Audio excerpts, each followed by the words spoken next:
இப்பதான் வருண் மாறிட்டான்னு உன்கிட்ட சொல்லிட்டு இருந்தேன். அவன் மாறலாம் நம்மள, அவன் மாறவே மாட்டான் போல இருக்கு. இன்னும் வெண்ணிலா இவனுக்காக என்னெல்லாம் பண்ணா இவன் மனசு மாறுவான்னு தெரியலையே. அவளை புரிஞ்சுப்பான்னு தெரியல நம்மள. இவன் ஏன் இப்படி இருக்கா? என்னாச்சுக்கா? வருண் என்ன பண்ணா? என்ன பண்ணானா? வெண்ணிலாவ பாசமா வெளியில கூட்டிட்டு போனான்னு தானே நாமெல்லாம் நினைச்சுக்கிட்டு இருந்தோம். ஏதோ வக்கீல பாக்குறதுக்கு கூட்டிட்டு போயிருக்கான். அங்க பிசினஸ்க்கு கையெழுத்து வேணும்னு சொல்லி வருணுக்கும் வெண்ணிலாக்கும் சம்பந்தம் இல்லைன்னு சொல்லி ஒரு டாக்குமெண்ட் ரெடி பண்ணி அதுல வெண்ணிலா கிட்ட கையெழுத்து வாங்கியிருக்கான்.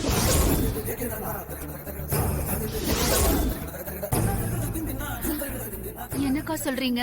ஆமா நம்மள வெண்ணிலாவும் வருணும் பேசிக்கிறத வான்மதி தான் கேட்டிருக்கா. சத்தியமா நானா எதுவுமே சொல்லல. அவங்க பேசிட்டு இருந்தத நான் கேட்டேன். வருண் வெண்ணிலாவ கட்டாயப்படுத்தினா என்னன்னு தெரியல.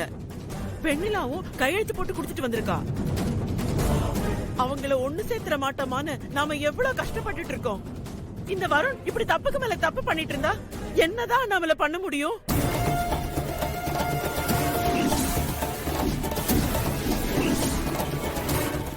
வெண்ணிலா, வெண்ணிலா, இது வரையத்த.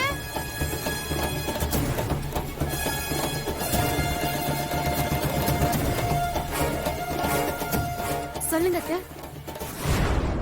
நீயும் வருணும் காலையில எங்க போயிருந்தீங்க?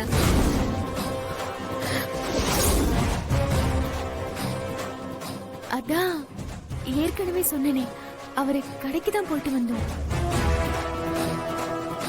வெளியே எங்கேயோ போறோம்னு சொல்லிட்டு வருண் ஏன் உன்னை கடைக்கு கூட்டிட்டு போனா? நான் சில டிசைன்ஸ் எல்லாம் ஓகே பண்ணிருந்தேன் அத்தை. அதெல்லாம் கரெக்டா வந்திருக்கான்னு பார்க்கலான்னு நான் தான் கூட்டிட்டு போனேன். இப்ப டிசைன் செலக்ட் பண்ணிருந்தாளா? வெண்ணிலா, பொய் சொல்றதுக்கு முன்னாடி நீ யோசிச்சு பார்த்து பதில் சொல்லிருக்க. நீ இதுக்கு முன்னாடி என்ன சொன்ன? வருண் தான் உன்னை கடைக்கு கூட்டிட்டு போனதா சொன்ன. இப்போ நீ தான் டிசைன் பார்க்க போனதா சொல்ற. என்ன நடக்குது? இல்ல அத்தை, நான் பொய்யெல்லாம் சொல்லல. அவரை கடைக்கு போயிட்டு போலான்னு கூப்பிட்டதும் உண்மைதான். நானும் அப்படியே டிசைன்ஸ் பார்க்கலான்னு கூட போனேன். அப்புறம் ஏன் கடையில இருந்து வேற எங்கேயும் போகாம நேரா திரும்ப வீட்டுக்கே வந்தீங்க? அது வந்து ஆல்ரெடி டைம் ஆயிடுச்சு. நானும் இன்னொரு நாள் போய்க்கலான்னு கூட்டிட்டு வந்துட்டேன்.